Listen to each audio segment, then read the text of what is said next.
हम ये मान लें कि दास परिवार ने इस चोरी को स्वीकार कर लिया। जी हुजूर, मैंने सुना है बड़ी मालकिन ने दरोगा को मना कर दिया। उनको संदेह है कि इसके पीछे घर का कोई सदस्य है। क्या कहा? हाँ हुजूर। मतलब दादी ने कहा है कि घर का ही कोई। उनको कैसे पता चला? उनको तुमने बताया तो नहीं? तुमने मुंह खोल के गलती से कुछ उगल तो नहीं दिया? जी जी नहीं हुजूर, मैंने कुछ नहीं बताया, विश्वास कीजिए। बताऊंगा तो मैं भी झंझट में फंस जाऊंगा ना।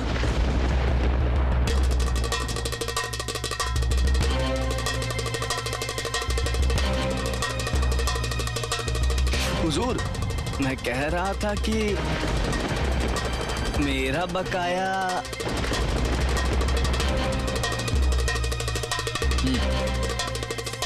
तुम्हारा बकाया?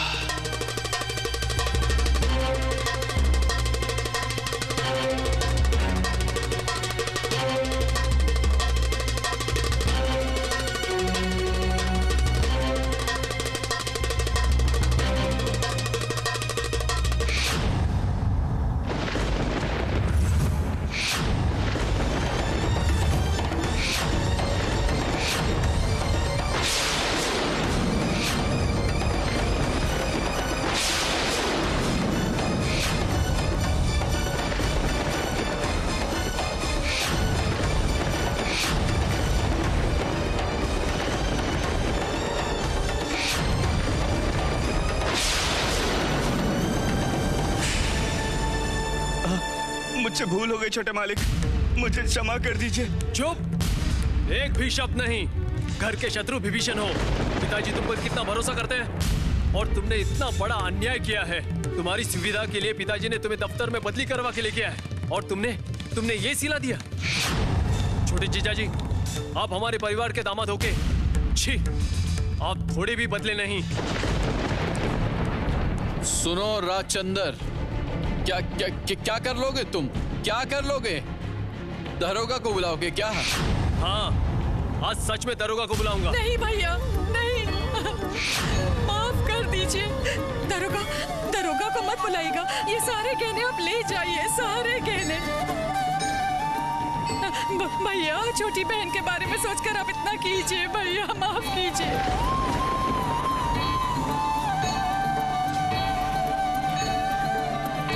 छोटी उठ जा, कह रहा हूं ना कि उठ जा। ऐसे ही तेरे पति को दरोगा के हवाले करने की इच्छा नहीं है मेरी। छोटे जीजाजी, आपने क्यों ऐसी योजना बनाई? नीलमणि को पकड़ के मालती से मां के गहने चोरी करवाए, लेकिन सफल नहीं हो पाए। क्या सोचा था आपने? आप पकड़े नहीं जाएंगे, लेकिन जब आप पकड़े गए हैं तो सजा आपको जरूर मिलेगी। क्या करूं मैं? कौन सी सजा दी जाए आपको? सुनो राजचंदर, इतनी बड़ी बड़ी बातें मेरे आगे मत बोलो। ये सब मुझे पसंद नहीं है। तुम्हें जो भी करना है वो तुम करो। तुम्हारी ये होशियारी मुझे पसंद नहीं है। ठीक है, पहले पिताजी से इस बारे में बात करूंगा। देखता हूं कि वो क्या सुझाव देते हैं।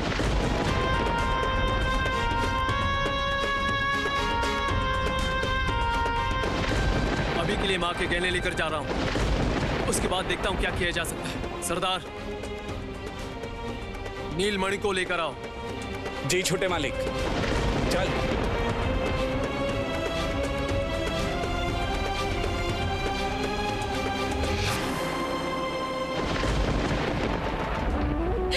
ये कैसा काम किया आपने? क्या सत्यानाश किया है? लाज शर्म सब चली गई, सब। अब अगर दरोगा जी आगे तो क्या होगा? एक बार सोचा है? आपकी अचानक ऐसी मति भ्रष्ट कैसे हो गई? क्यों? ऐसा क्यों किया आपने? ऐसा क्यों किया?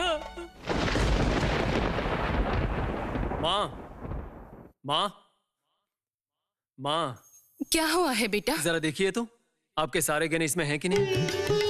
गहने?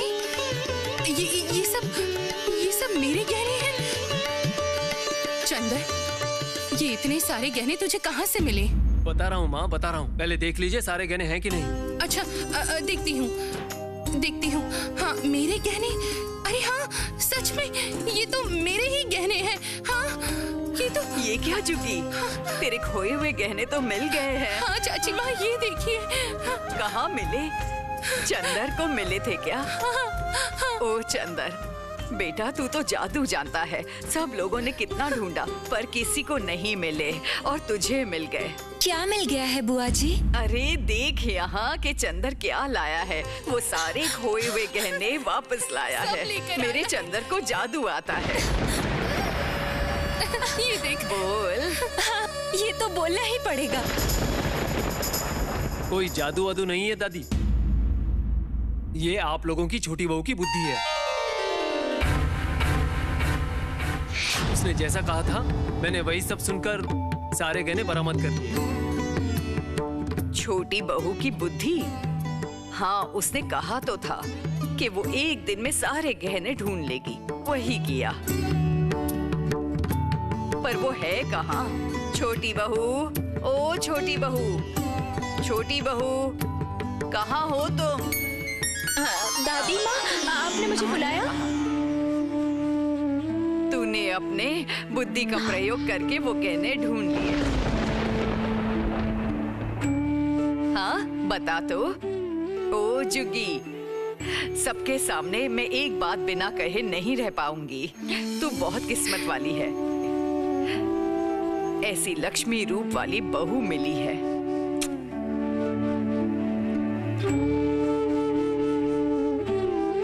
बुरा मत मानिएगा बुआ जी,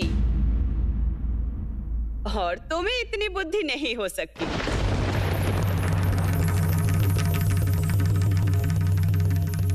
ये जरूर हमारे चंदर का ही काम होगा। उसी ने कहीं से गहने बरामद किए होंगे अपनी पत्नी का सम्मान बचाने के लिए।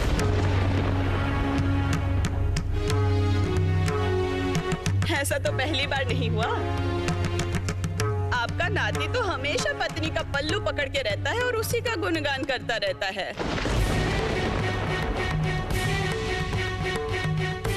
इतनी बड़ी बात कह दी, कुछ बुरा मत मानिएगा। आपने तो ठीक ही कहा छोटी चाची। मेरे अंदर इतनी बुद्धि कहाँ कि मैं चोर को पकड़ पाती। लेकिन ये काम संभव हो गया है सिर्फ देवर जी की वजह से।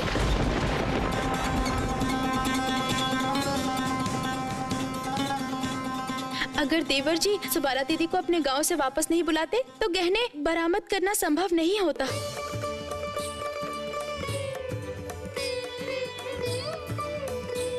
असल बुद्धि देवर जी की है।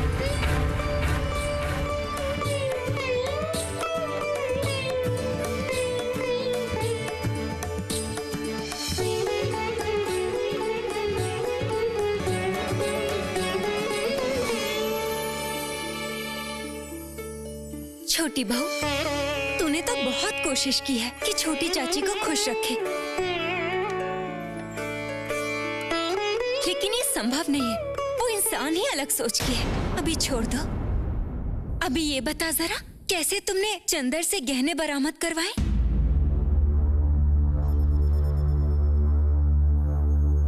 छोटी बहू, सुनो छोटी बहू, तुम्हें एक बात बोलती हूँ मैं। सोना घर गृहस्थी की लक्ष्मी होती है। उस लक्ष्मी के खो जाने से गृहस्थी का अकल्याण होता है। ऐसा अकल्याण होने से इस गृहस्थी को तुमने बचा लिया है। तुमने बहुत अच्छा काम किया है सोना बहू मेरी।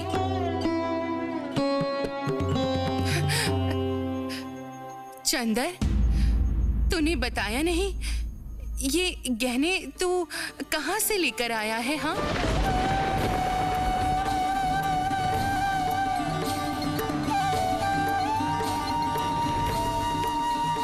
दरोगा को मत बुलाइए भैया। ये सारे गहने आप ले जाइए, सारे गहने। भैया, छोटी बहन के बारे में सोचकर आप इतना कीजिए, माफ कीजिए।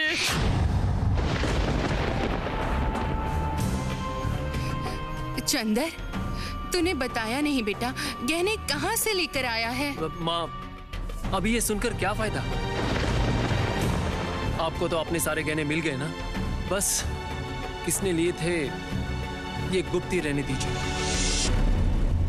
लेकिन हाँ, आपसे अपने सारे गहने संभाल के रखिएगा जब तक मैं बैंक में गहने सुरक्षित न रख सकूं। कहाँ सुरक्षित रखने की बात कर रहा है? बैंक में। देखिए, समय आने पर मैं आप लोगों को सब कुछ समझा दूंगा। मैं जरा पिताजी से मिलके आता हूं।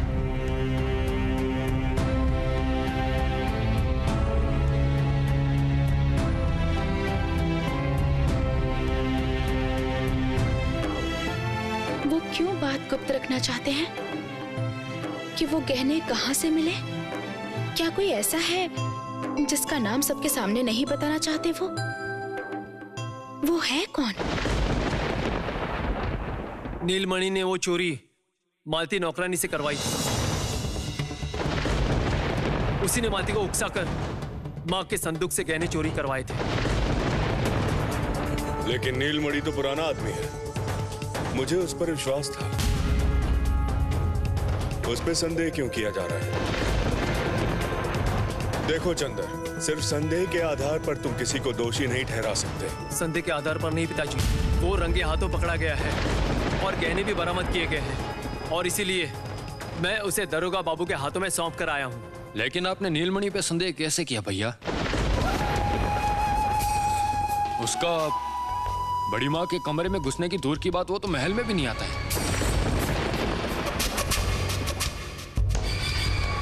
और मालती नौकरानी तो नहीं आई है। उसके साथ नीलमणि ने षड्यंत्र किया था, ये आपको कैसे पता चला? मुझे तो कुछ भी पता नहीं था अबे। ये सब कुछ तुम्हारी छोटी बहू को पता चला।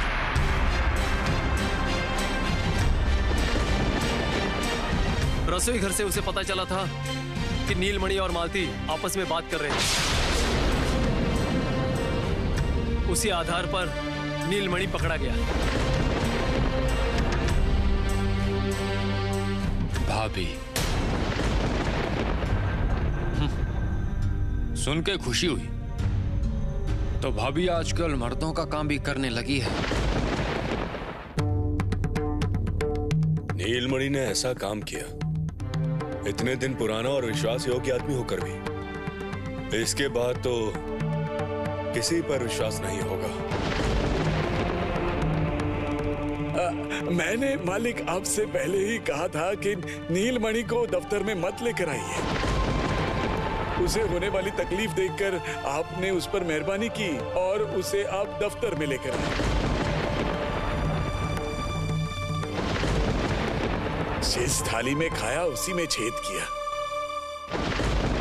लेकिन यह भी तो सोचना पड़ेगा कि अचानक से नीलमणि ने बड़ी माँ के गहने चुराने का सोचा ही क्यों? उसके जैसे आदमी की इतनी हिम्मत कैसे हो सकती है? ठीक जिस कारण की वजह से मालती पर संदेह नहीं किया गया था, ठीक उसी कारण से नीलमणि पर संदेह नहीं किया जा सकता है।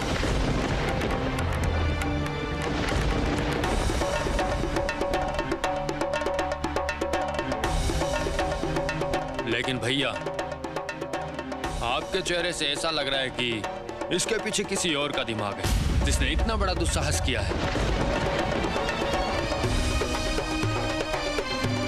आपको पता होने के बावजूद भी आप उसका नाम अपनी जुबान पर नहीं लाना चाहते। दरोगा को मत बुलाइए भैया, ये सारे गहने आप ले जाइए, सारे गहने। भैया, छोटी बहन के बारे में सोचकर आप इतना कीजिए, माफ कीजिए। ये सब बातें अभी रहने दो अभय।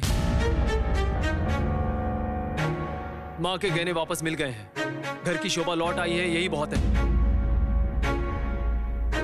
अभी हम लोगों को ऐसी व्यवस्था करनी चाहिए जहां से रुपए, पैसे, गहने किसी को चुराने का मौका ना मिले। लेकिन ये कैसे संभव होगा? इतने ताले लगने के बाद भी चोरी हो ही रही है। घर में जो नौकर नौकरानियां। पिताजी, अगर बैंक ऑफ बंगाल को ठीक से तैयार किया जाए, अगर वहां रुपए, बस पैसे... बस बस, समझ गया। सुनो चंदर, तुम लोगों के इस आधुनिक व्यापार में मेरी कोई सहमति नहीं है। किस विश्वास पर लोग अपना धन वहां जमा करेंगे? हाँ,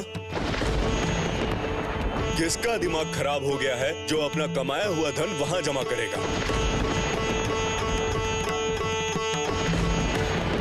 चंदर, एक बात दिमाग में डाल लो, गहना स्त्री धन होता है, उस पर किसी का अधिकार नहीं। लेकिन पिताजी। चंदर, अपने कमरे में जाके विश्राम करो। मुनीम, तुम ध्यान रखना कि नीलमणि को कड़ी से कड़ी सजा मिले।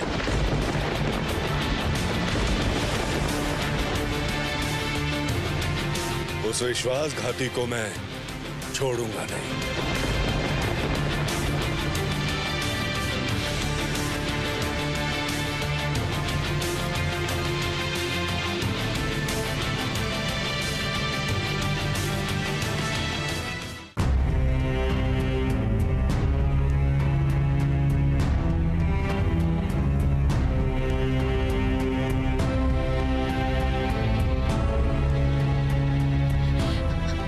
माँ के कमरे में असली बात बता नहीं पाए, ये मुझे समझ में आ गया था। लेकिन अब बताइए ना, किसने ये काम किया था? देखता हूँ तुम कितना अंदाजा लगा सकती हो। तुम्हारी बुद्धि के आगे तो सब लोग हार मान जाते हैं। मैं एक बात कहूँ, आपके साथ किसी तरह छोटी ननद जी की मुलाकात हुई थी? रानी, तुम्हें कैसे पता चला? आश्चर्य है। अंदाजा लगाया है। आप माँ के कमरे में ये बात बता नहीं पा रहे थे, लेकिन आपकी जुबान पर ये बात लगभग आ गई थी, इसलिए सोचा। सच में रानी, छोटी बहन के लिए बहुत तकलीफ होती है। बचपन से ये सिखाया है कि पति परम गुरु होता है, वो चाहे जैसे भी हो। तो फिर इन सब के पीछे छोटे दामाद जी हैं। लेकिन आप ये सब किसी को मत बताइएगा। माँ ये सब सुनेंगी तो शोक से पत्थर बन जाएंगी। हाँ रानी, मैं सोच रहा हूँ पिताजी से छोटे जीजा जी के लिए एक नया व्यापार खुलवाने के बारे में बात करूंगा। वैसे तो छोटे जीजा जी मुझसे बहुत घृणा करते हैं, लेकिन वो तो मेरी छोटी बहन के पति हैं। और जब मेरी छोटी बहन उसके सहारे रहना चाहती है तो इस बारे में ज्यादा सोचना सही नहीं है। आपने सही कहा है, उन्हें जिस चीज से खुशी मिलेगी वही करना चाहिए। इसके अलावा घर में इस तरह से सोने गहने बिखरे रहे तो चोरी तो होगी ही ना। रानी, मैंने द्वारकानाथ से बात की है, बैंक की कोई व्यवस्था जरूर होगी। लेकिन रानी, पिताजी की इस व्यापार में सहमति नहीं है। पहले सब लोग ऐसा ही सोचेंगे, बाद में सब ठीक हो जाएगा। विश्वास जीतना पड़ता है। जब लोग आप लोगों पर विश्वास जताएंगे तब सब आपके पास आएंगे अपनी संपत्ति जमा करने के लिए। सच में रानी, तुम्हारा ये आत्मविश्वास मुझे मन की शक्ति देता है। मुझे लगता है कि राम मोहन रॉय का नव जागरण का सपना एक दिन जरूर सफल होगा।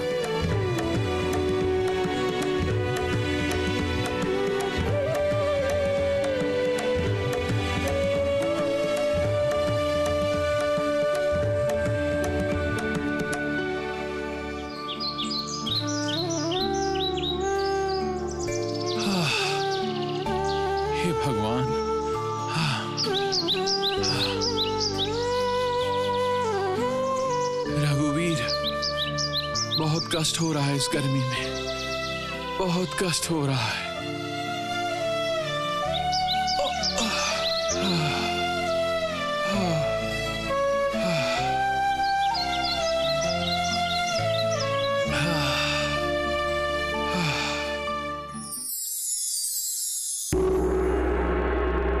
अरे सुनो, सो गए क्या? उठो, मैं कह रहा हूं ना, उठो।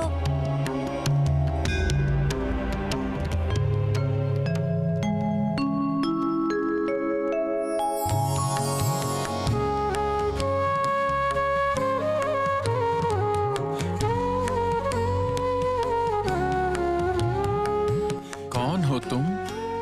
अरे मैं हूँ, मैं कब से तुम्हारी राह देख रहा हूँ। यहाँ पर आए, पर मेरा कष्ट तो दूर नहीं किया। पता है, मुझे यहाँ ठीक से खाना भी नहीं मिलता है।